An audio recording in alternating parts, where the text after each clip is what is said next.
Aquí vamos a hablar de momentos que te tumban, pero también de cómo te levantas, aprendes y sigues adelante. Así que si alguna vez te has sentido roto o te encanta saber qué pasa en la vida de los demás, este es tu lugar. Bienvenidos a El Hilo Roto. Yo soy Juan Muñoz. Y yo soy Sergio Tapias. Síganos para no perderse a ningún episodio. Hola, bienvenidos a un nuevo episodio de El Hilo Roto. Hoy estamos con Río. Río, gracias por venir. No, gracias a ustedes por invitarme. Bueno, yo soy Sergio Tapias. Yo soy Juan Muñoz y les vamos a contar el nuevo Hilo Roto de Río Cerón. Entonces, ¿qué hilos rotos hay en la vida de Río? Un montón, pero bueno, ya no están tan rotos. O por lo menos yo creo que sí hay hilos que se quedan rotos, pero lo importante es no quedarse roto uno. Entonces, como lo que ha sido muy interesante con mis rupturas ha sido visitarlas con el ánimo de sanarlas. Yo creo que la memoria está allí. Es muy curioso porque el pasado no existe. La línea de tiempo no existe como tal como la percibimos y es como yo lo percibo hoy día. Entonces, lo que hace que si pensemos en una secuencia de sucesos es porque nuestra memoria graba de esa manera. Pero yo siento que esas cosas están todas por ahí sueltas. Curiosamente, me he puesto en una tarea reciente y a través de mis canciones mucho de irme a visitar como esas rupturas, ¿no? Súper fuertes que sentía yo que me han dejado grandes cicatrices, que en algún momento cuando las visitaba me llenaban de nuevo de muchísima ansiedad, rencor, tristeza, un poco esa posición de víctima. En algún momento yo dije, no, pues esto es importante visitarlo de otra manera y empecé a ir a esos momentos y darme cuenta que yo estoy bien. Entonces ir allá era ya no me amenazaban esas situaciones, el bullying del colegio cuando me partían los dientes por maricón, cosas así que eran como que me han dejado como marcaron mucho, de hecho cambiaron el rumbo de mi vida completamente. Sí. Pero entonces al verlas ahora y entender que mi vida me encanta como está y que todo de alguna manera tenía un sentido para que todo llegue a este río aquí donde está. Y de hecho el río me gusta porque el río fluye y no se estanca y siempre busca el camino y esa ha sido mi historia. Entonces cuando he visitado estas cosas me he puesto con esos hilos rotos y con estos villanos o tiranos o tiranas de mi vida a darme cuenta que me estaban haciendo un favor enorme porque por un lado me fortalecieron un montón. Sí. Y muchas veces me sacaron de un camino que no era.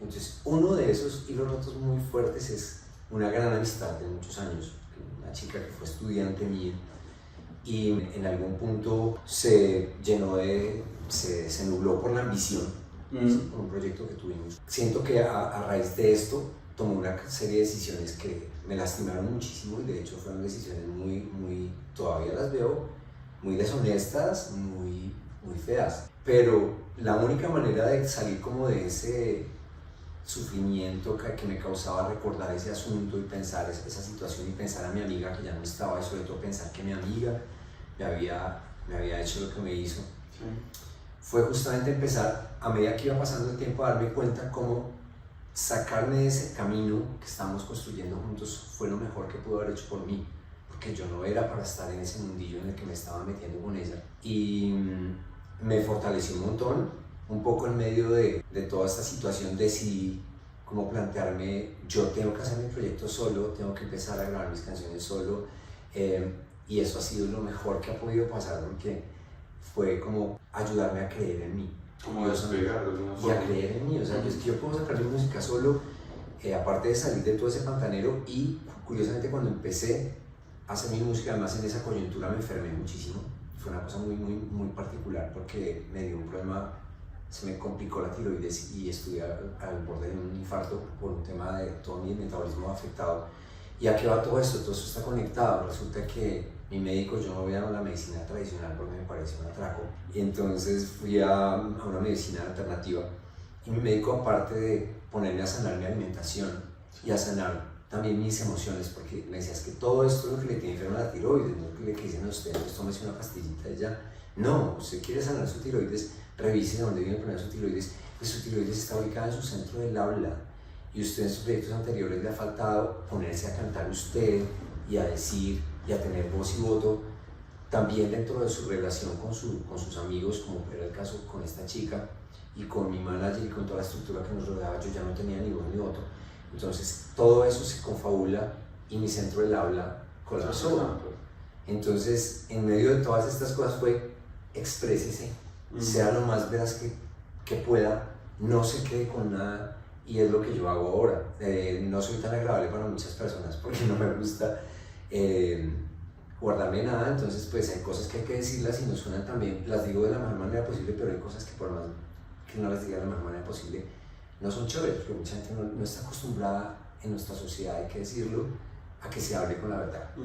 Eso es, mucha gente no lo dice, pero es que nada, es que desde pequeñitos cuando uno iba a ser honesto, iba a ser transparente, lo primero que decía la familia, ¿qué está diciendo, mijito?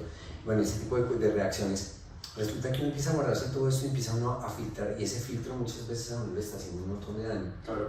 Como ser humano, físicamente, en el cuerpo, ¿sí? Entonces sanar mi tiroides fue todo este asunto, y empiezo ya a mirar en medio de todo esto, pues empecé a construir todo mi nuevo camino, ¿no? Entonces empezar a hablar, a ser veraz, a comer de otra manera, porque me tocaba curar mi tiroides.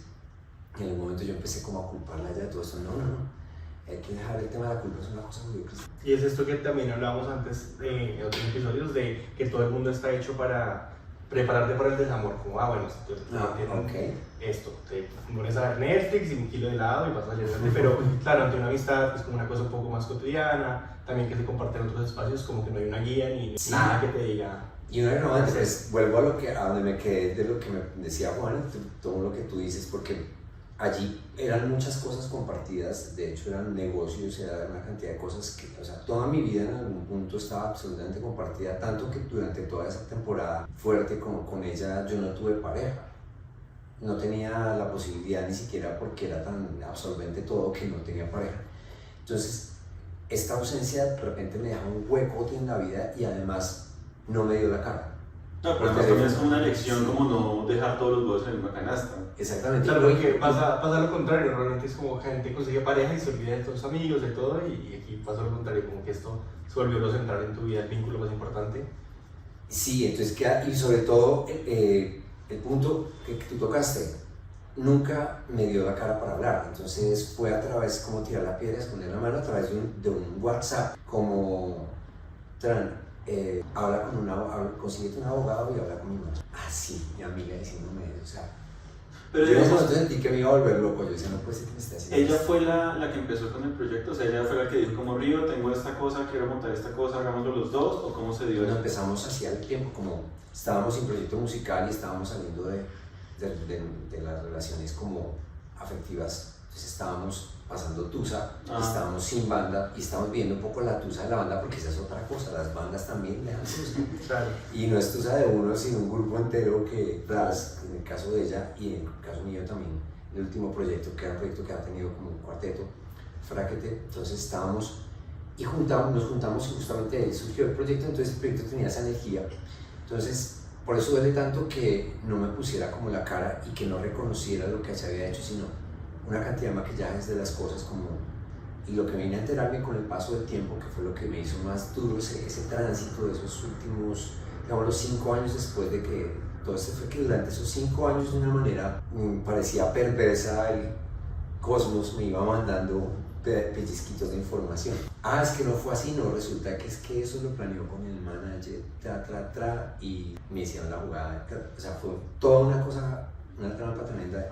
Pero entonces fue... El proyecto, con toda la parte económica, me dieron cualquier porcentaje que se les dio la gana, porque es una jugada legal que no quiero explicar. Pero digamos que el proyecto como tal empezó así, que estaban los dos como huérfanos sin saber qué hacer porque habían perdido sus proyectos. Empezaron a armar las cosas y el proyecto empezó a crecer y crecer y crecer. Y ya cuando estuvo muy grande fue que ella tomó la decisión de decir como, listo, esto ya queda para mí, ¿o qué fue? Exactamente, lo acabas de relatar como si lo supieras, o sea, como así fue tal cual. Entonces, básicamente lo más duro era allí darse uno cuenta que, tú lo mencionaste, cuando el proyecto está grande, cuando se ve sobre todo la parte financiera, sabiendo que se había trabajado tan duro durante años, en ese momento hacer la jugada. ¿Pero por qué? O sea, ¿qué impedía? O sea, si Río continuaba en el proyecto, ¿qué estaba impidiendo? O sea, ¿por qué era necesidad de sacarlo? Para quedarse con todo el dinero, porque el proyecto, un proyecto cuando tú lo registras, digamos, si tú y yo tenemos un proyecto, registramos 50-50, que sería lo justo. Sí. Empezamos, como tú me preguntas, empezamos al tiempo, cada uno puso lo que tenía que poner. Sí, no fue pues, como yo tengo este proyecto, lo voy a meter, no, estos dos. el proyecto que nació así, en el cual yo ponía un montón de experiencia que tengo encima, que no soy cualquier patinchado tampoco, pues, como con la No, y música. además que el profesor con el estudiante, o sea, Además, ya estaba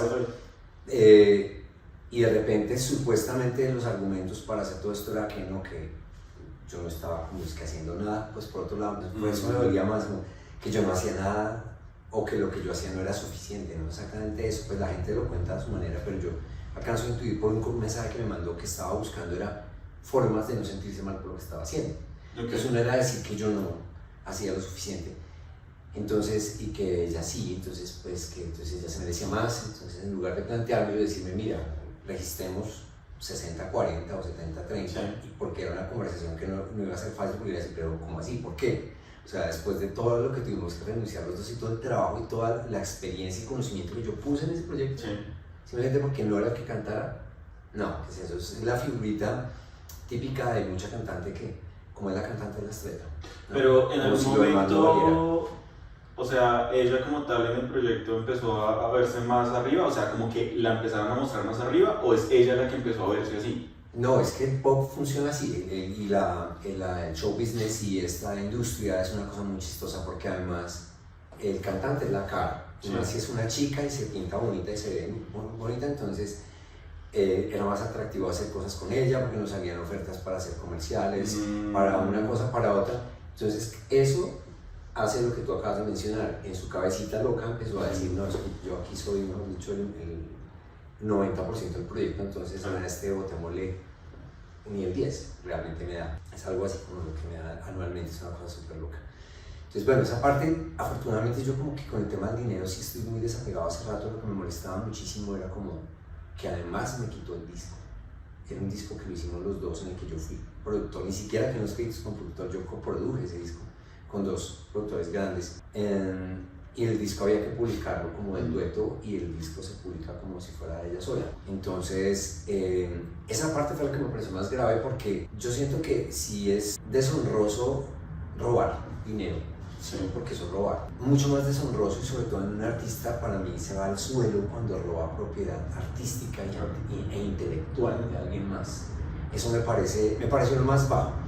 Eso curiosamente fue una de las cosas que empezó a ser un bálsamo porque la vi tan chiquita que yo dije, no, pues definitivamente primera vez que yo dije, me hizo un favor, porque yo con quién estoy. Y con el paso del tiempo visitando, entonces viene la medicina de la que hemos estado mencionando un poco por los lados para estas rupturas. Visitar, pero darse cuenta de la cantidad de cosas positivas que vinieron de esa ruptura y de eso que me hizo, de fortalecerme, hacerme creer en mí, sacar mi propio disco, decir yo me mando, saqué mi primer EP, y empezar yo mismo a hacer mi música solo, fue un motor importante sentirme así destruido porque yo sabía que además esto me iba a servir para reventarme, ¿no? Ponerme a hacer mi música.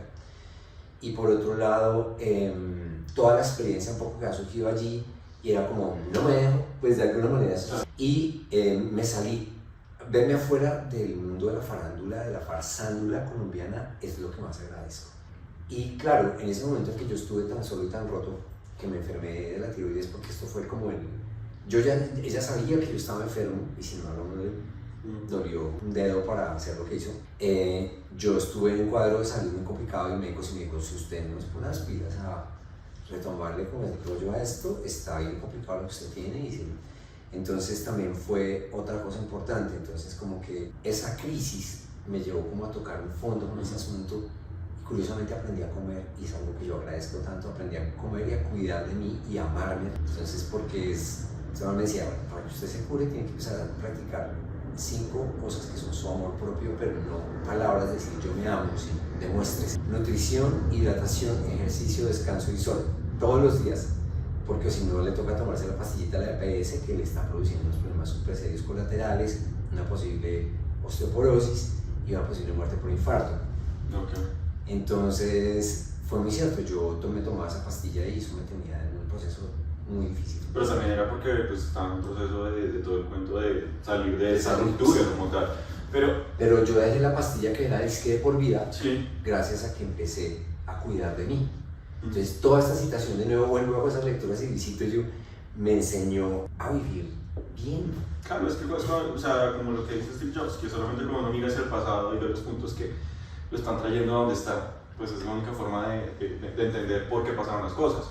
Pero en ese Y caso... dejar de resentirse con Claro. los hechos y con las personas. No, y pues también como darse cuenta de, porque me imagino que había una preferencia del manager ahí con ella, porque pues era, o sea, hubo una triquiñuela que él hizo también, o sea, no es una cosa de ella. Pero sí es tal cual dices, porque pues lo que estaba buscando era su tajada, pero entonces ella me saca a mí y sin que yo supiera ya había hecho el registro me pone a romper el contrato con el manager. Sí. Entonces primero me sacó a mí y luego lo sacó a él. Ah, o sea, es que el proyecto murió ahí o ese proyecto continuó. No murió. O sea, sacó el álbum y no le fue. Para nada, porque además lo sacó fue como si fuera de ella. Entonces, para que sacó el álbum, que era un álbum que había que sacarlo como lo que era, porque pues, la deshonestidad también siento que siempre carga una energía maluca. Era muy raro sacar un disco que además no lo representaba como solista, sino un disco que era de los dos. Y tratar de mandarlo como su álbum debut. Fue como una jugada que mucha gente se dio cuenta y me ponía era como invitado. O sea, ¿era como el featuring ahí? me puso en featuring en 2 canciones porque eran mías. Pero las voces no salían todas las canciones. Sí, mis coros, mis arreglos, las guitarras, los sintetizadores, ese disco lo grabé yo, por ahí el 80% de ese disco lo grabé yo, de ese calibre. ¿Y cómo llegaste con todo este proceso de sanación y de amor propio? ¿Cómo se ve su influencia en tu música y en lo que empezaste a cantar después? Bonita pregunta. Cuando yo me di cuenta que en algún momento yo quería escribir canciones y alcancé a escribir una letra muy llena de resentimiento. Cuando empezó a pasarlo en mi salud fue muy interesante que eso pasara al mismo tiempo porque yo casi caigo en esa salida que mucha gente siente que es una buena manera de hacer un duelo, que es maldígala, escríbale una canción bien horrible.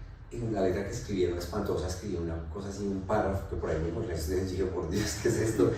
Afortunadamente no la saqué y pues yo sentí, dije, no, yo voy a abandonar esto y un amigo me dijo, no, metamos un proceso, le sacamos hasta lo que no. Yo dije, no quiero eso, yo no me veo en audiencias, siento que esa es una pésima decisión, me voy a atar porque eso es apegarse, aferrarse a algo que está en caída, pues yo me voy en caída con eso. Y básicamente eso, nada más cuando estuvimos rompiendo con el manager me tocaron unas audiencias y yo no sabía lo que es eso, yo lo había visto en películas, pero en la vida real espejo. Todo el mundo saca lo peor de sí. Claro. Esto fue una cosa, los dos llegábamos después de esas audiencias a mi casa a descargar las cosas, a llorar y a abrazarnos, porque era tan horrible ver cómo todo el mundo empezó a mostrar, fue una cosa, una aprendizaje muy grande. Entonces yo dije, yo no quiero esto, entonces yo quiero pensar de otra manera y empecé a escribir, fue más justamente en mi proceso de crecimiento espiritual, de sanación. Justamente el álbum que va a sacar ahorita lo que hice fue tener una cantidad de canciones relegadas porque el manager, no, esa no, queremos otro hit. Ya llega un punto, porque yo viví un poco eso a pequeña escala, y en punto es muy triste cuando uno ya no puede decir y no le publican las canciones también. Y hay una presión tan tremenda que por más de que tenga la plata, siempre hay un manager de por medio, hay una disquera. Yo entiendo todo este asunto, porque se vuelve como una industria, y la industria musical, lo puedo decir desde que estoy afuera, es una cosa muy nefasta. Ahorita estoy luchando con Spotify, lo que están haciendo es increíble, o sea, es impresionante. A los artistas más pequeños no nos dan ya ni un peso, sino lo que producimos se lo abonan a los que sí tienen unos topes mayores en la cara, nos quitan lo poco. Entonces estoy viendo cómo sacar todo mi contenido de ahí, y están metiendo esas playlists, están abigarradas de contenido de IAs, y todo ese dinero que no le pagan a los artistas reales, pues ellos, como son producidos por ellos, pues eso el CEO de Spotify tiene uno de los salarios más impresionantes del mundo. No, pues nada más que mueve la música mundial. Exactamente, entonces esa industria es una industria muy tremenda, y yo viví mi pequeña estudiecita, y eso que éramos artistas que estábamos emergiendo del alternativo, tratando de hacer el paso hacia el mainstream, que es donde se mueven y donde se cocinan las habas grandes. Eso es tremendo, porque ahí no hay escrúpulos. Y o juegas porque si no, claro, te atienes, y justamente esa fue la tentación para él. Sí, como explotar más. Y yo quería preguntarte, ¿en qué momento te diste cuenta, como en qué momento hiciste las paces de tu proceso? Porque obviamente no es algo lineal o algo como que tú digas ya, pero como, ¿en qué momento dijiste como, bueno, tal vez es tiempo de soltar? Y ¿cuándo tuviste esa realización de...?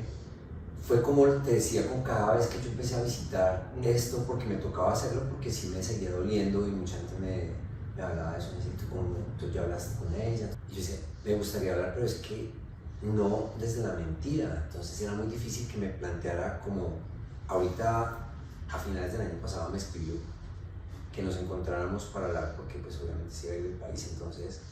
quería irse con la conciencia tranquila. Exacto. Entonces como que el cuento era, y pues fue lo que yo le dije en el mensaje de respuesta, tampoco le dije, yo no te voy a dejar eso. Si se siente mal por lo que hizo es porque entonces el famoso perdón tiene muchas aristas feas, por eso el perdón es clave como en las relaciones tóxicas, porque entonces yo pido perdón, perdóname, o sea, yo te trato mal y te digo que no sientas rencor a mí, o sea, te quito toda la posibilidad de sentir algo hacia mí y te digo que me perdones bajo la cabeza. Y entonces lo hago básicamente es para no sentirme mal, porque yo fui el que te laciné, entonces merezco sentirme mal porque lo hice mal. Entonces con estas situaciones como dije, lo único que cabe en una cosa así es reparación, no perdóneme, no me interesa.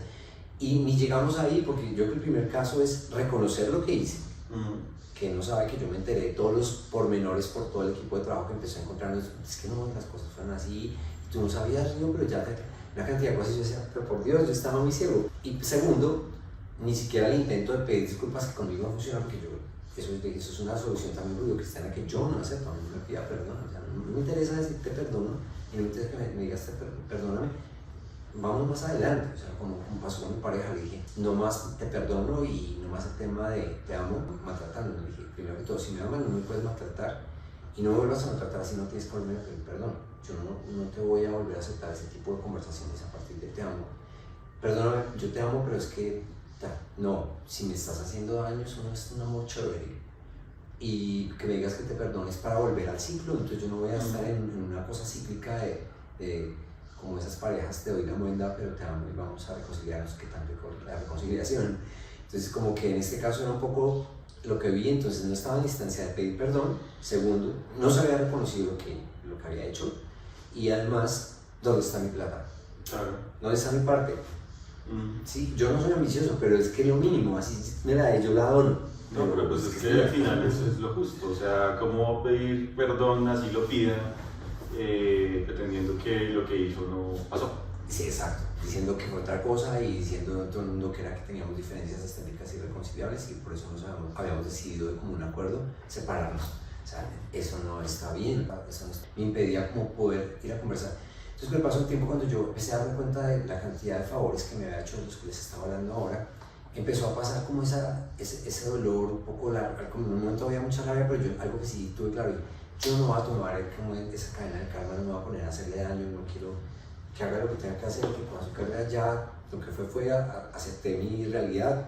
Lo que me tocó, un amigo me estaba un abogado, yo no, dejemos esto, yo no me quiero atar a esto porque sé que esto sería un camino tortuosísimo y soltar, es una cosa mágica, solté todo ese proceso y cada vez que voy, porque ya cuando le contesté este mensaje, porque en todos esos años que ha pasado esto, nunca me quise poner la cara ni un mensaje, ni una llamada, ni nada, todo era con el manager en la mitad, yo hablaba era con el manager. ¿Y cuándo sacó el manager? Ya no le contaste. Al siguiente. Entonces aquí está el nuevo manager, ¿no? Entonces, bueno, tenaz, o sea, entonces pasa todo este asunto y pues ya me escribí este mensaje finalmente, entonces pues una oportunidad por lo menos, y sí sentí un gran alivio por lo menos escribir este mensaje que fueron 10 minutos. Si no me aguanté las ganas y me mandé un meme que es una figura que tengo, que es una imagen curiosa que me encontré en una caricatura, que sale una chica que se parece a ella, como un poco como Wednesday, como... y le está clavando un cuchillo en la cabeza a una calavera y la calavera se parece a mí porque pues yo soy flaco y calvo y alguien, entonces yo veía un gran parecido, era como un periodo y decía each betrayal begins with trust y se lo envié. Entonces me decía que nos encontraron, me mandó la ubicación de su casa y no sé, y no me contestó nada más, no fue capaz de contestarme nada de un mensaje de 10 minutos donde en ningún momento la agredí, donde en ningún momento ya le reprimí mayor cosa, simplemente le dije yo no te voy a dar perdón, nada de esto, lo único que hay acá es esto y yo sé cómo pasar las cosas. Entonces, por lo menos es conocer la verdad me sana y poderme expresar con ella fue otra cosa que sentí, que fue súper mágico. Y entonces ya cuando supe que entonces ya como que la puedo pensar sin que me duela y sin que me dé rencor, porque es que las cosas uno no puede cargar con eso, hay que, hablando de estos hilos rotos, cada vez que hay un hilo roto hay que correr allí y además que sea rojo, ¿no? Y muy diciente. Es muy la vaina orgánica, la sangre, la carne. todo lo que es emocional se encarna y nos daña físicamente. A mí me estaba haciendo mucho daño no poderme expresar, y aprender a comunicarme verazmente ha sido como una cosa increíble. Entonces yo siento que lo que hay que hacer mucho con estas situaciones, con las rupturas y con los hilos rotos, es que el hilo lo lleve uno hasta allí, volver a esa situación, pero visitarla y darse cuenta que uno está bien. Cuando uno lo mira así, cuando uno aprende a soltar y a desligarse de eso, uno ya ve otra persona allí, como con estas canciones viejas. Cuando las empecé a producir ahorita fue muy lindo, porque fue irme y ver a Río en el año 98. Y en algún momento yo alcancé a decir, ay, tan chistoso como escribía yo. Y yo, pero chistoso, ¿por qué? Porque normalmente como que uno, eso es una cosa repetida, no sé si me ha pasado a ustedes, uno mira la foto, ay, tan chistoso que me veía yo, ay, tan chistoso que me vestía yo, me peluqueaba yo. Sí. Porque como estamos pegados como al tema de la moda, entonces hoy día sí estoy más como de ser de camisa, me veo como, ya me veo los 80 y tan chistoso, pero en ese momento yo me sentí una chimba, así. Entonces fue como reconciliarme y amarme en retrospectiva y con retroactivo, hacer este disco, de visitar todas esas. Entonces en este caso fue lo mismo, ir a mirarme allí y casi poderme decir, todo bien, que vamos a estar bien, así como, y para eso es que es linda la memoria, no para ir decir recordar es vivir. Entonces me voy a recordar y a llenarme de amargura. ¿Qué gracia tiene eso? Si yo me voy a recordar y me voy a ese momento, es para decir, mire todo lo que ha pasado, y no sabía que todo eso me iba a traer hasta este momento tan bonito que estoy viviendo. Sí, pues es que es revivir, pero o sea, al final es sanarse a uno mismo, porque si uno no hace las paces con ese momento, pues uno lo va a cargar y al final se está llenando de enfermedades, se está llenando de cargas, de pesos, de dolores, que pues para qué. O sea, te quedas con ese Juan adolorido, se va a quedar siempre viviendo en ti. No, y Río dolorido y está vieja feliz, entonces es ¿para qué? Exacto, como el lugar, la frasecita de Cajón de hoy día, que es como odiar a una persona o tener rencores, tomarse el veneno y esperar que le haga daño al otro, porque así es. Entonces, pues, creo que cuando uno mira bien esas rupturas, si uno no puede volver a... Porque si hay relaciones que yo remendé, amistades que estuvieron medio echadas a perder y las recuperas, si se puede. Hoy hablamos de una en la que este no es el tipo de desenlace, pero hay otro tipo de final feliz acá, que es sacar buen partido y buen provecho de toda la experiencia vivida allí, porque fue una prueba difícil, fue un momento muy complicado. Yo había soltado todo mi trabajo, no tenía otro, me quedé sin trabajo literalmente, con mi salud minada del estrés que vivíamos en gira. Todo eso fue lo que desencadenó ese cuadro de salud, y con esa traición encima, créanme que vivir esa tusa para mí fue la prueba más difícil de toda mi vida. ¿Y en cuánto tiempo fue como el proceso de salir de ahí? O sea, que ya es como voy a creer en Río, voy a empezar a escribir mis canciones, ya me di cuenta que yo puedo ser artista yo solo, que mis letras funcionen y que la gente se siente identificada. Como entre el proceso de la ruptura, que fue una vaina así súper inesperada, al momento de ya decir, pues madre, o sea, salgo de acá y empiezo a sacar algo de esto, o me quedé hundido. No, yo salí pues un poco, te puedo decir que fueron unos 3 días por ahí de sentirme hundido, pero yo no soy paz, y yo dije, no, esto no me va. Y de inmediato busqué productor, sin tener un peso, yo no sé dónde, busqué a mi familia, les dije, por favor, préstenme, necesito varios millones porque hacer un EP nada más es una inversión, pagando productor, pagando una excelente gente que me hizo un arte hermoso, montando mi banda para hacer una vez el show, el debut, que lo anuncié hasta por medios, tenía manager, pagándole a un manager, pero eso lo hice inmediato. O sea, eso fue terminar, pasó esto, y yo dije, si yo no me pongo ya mismo a esta tarea, esto es lo que justamente me va a... es volverme a construir, es literal, el ave fénix, todos tenemos esa posibilidad, o sea, es como... No, además había que aprovechar como lo que traía ya de por sí el proyecto, o sea, como si se perdía ese momento, ya sí, no había forma de salir. Eso así lo miraba mi manager, yo la verdad, yo no lo miraba así, yo decía, así no sea célebre ni famoso ni nada, soy yo, y aquí lo importante es que me estoy jugando mi vida, no es ni fama ni mi celebridad ni unos pesos, porque de alguna manera cuando uno sabe mirar eso y uno dice, pues que no tengo nada que perder, eso también es algo chévere. Hay gente que le da más miedo, uy no, pero hago una movida, pero qué tal si hago esta movida, me dejan los seguidores, que era lo que nos pasaba con Pedrina Río, que era como no, hay que seguir, y con varios de los proyectos, venimos por una línea, cambiar de esa línea, no lo hagamos porque se nos van los seguidores. Entonces yo aquí no tenía nada que perder, estaba solo, era volver a hacer una cosa desde cero, y esa cosa que estaba haciendo era yo, para volver a construirme. Entonces creo que eso fue muy chévere. Pues no, pues muchísimas gracias. Yo creo que es una muy buena lección de cómo ser una referencia y cómo renacer de las cenizas y cómo aprender en la industria, porque al final yo creo que esa experiencia de tener como esta exposición masiva en algún punto y después regresar como al yo, es algo que no tienen todos los artistas, porque generalmente los artistas parten del yo para llegar a la exposición y se quedan allá y es una tusa horrible porque cómo se devuelven. Sí, muchos no quieren soltar ese cuento con algunos artistas que yo me topé en ese proceso, me decían a mí cuando hacía familias, como que se acostumbran, a mí sí me pareció un cuarto tanta fama y tanta cosa que nos acosaban y nos asediaban, se acostumbran a eso y a un nivel de vida distinto porque obviamente el nivel de gastos y toda la otra cosa. No, eso ya no se puede con otros milenios, no se puede vivir tranquilo, ir por el pan en chanclas. No, nada más yo lo hice recién, empezó el rollo y me regañaron porque Fran se tomó una foto conmigo en la estación Transmilenio y cuando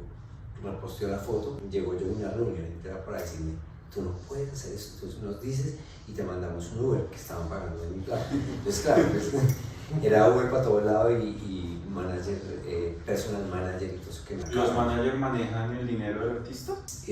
Claro, uno firma unos contratos que... O sea, yo estoy en carta abierta para... Depende del contrato que firmes, pero normalmente esos contratos tienden a ser abusivos y ahí fue la clave que encontramos para poder romper el contrato con nuestro manager. Fue que el contrato en varias cláusulas pecaba de abusivo. Entonces la Cámara de Comercio, que es la que estaba como ente mediador, falló. Entonces sí, manejaban todo nuestro dinero, era muy difícil nos vendían un informe todos los lunes como una contabilidad que nunca fue clara. Pero se estaban aprovechando porque ustedes eran un proyecto nuevo, porque ustedes no tienen experiencia. Estaba emergiendo y porque uno, como volviendo a Shakira, ella firmó el primer disco, creo que fue por menos del 1%, porque esa disquera con la que hablamos nos dijo, ¿no? Después como hicimos nosotros, que nosotros se van a firmar como por 0.2. Entonces nos están haciendo un favor. Nos están haciendo un favor porque pues Shakira firmó por menos del 1%, pero pues un artista más y una vaina ya del mainstream, hay una persona así con menos del 1%, igual le fue súper bien y ya entonces ya el siguiente contrato pues ya no va a firmar primero el 1%. Entonces, sí, ver todo ese panorama también para mí ha sido muy lindo porque creo que yo dejé de soñar con la posibilidad de volverme a meter en esa industria. Yo me toca hacer desde lo alternativo, desde las sombras, desde la... Pero igual también es como una relación tóxica la que hay con esa industria, porque al final es la forma en que acostumbran a estar con todos los artistas. O sea, también debe haber como una especie de tusa o de guayabo de salir de esa industria. Uy, o sea, debe ser difícil salir pues, de eso a lo que uno está habituado. Pues yo no tanto habituado, pero sí sentirse uno violado, abusado. Pero muy chévere todo el conocimiento de la industria y también pues como tal el crecimiento después de un hilo roto que para un artista debe ser algo bastante fuerte, como salir de un proyecto y... Como artista y como persona, porque para mí la amistad fue lo más duro, te lo puedo decir. Claro. Tal vez lo que más me costó sanar fue eso, como que me dolía mucho mi amiga. La decepción ahí. Sí. Es que cuando se invierte plata con amigos es complicado, eso siempre han dicho. Y se pierde la plata y se pierde el amigo, dice. No, pero muchísimas gracias por venir a contar la historia, por venir a hablar con nosotros, que bueno, como conocer como la evolución y que viene un nuevo álbum con muchas canciones y muchas historias, también de hilos rotos puede ser. Sí, hay cosas interesantes. Hay mucho, ojalá lo escuchen, es un álbum raro, es un álbum muy alternativo, se llama Pop Anacrónico, somos muchos aquí adentro, porque lo que quería decir es que somos muchos ríos aquí, era como si fuera una posesión satánica. Así se llama, Pop Anacrónico, somos muchos aquí adentro.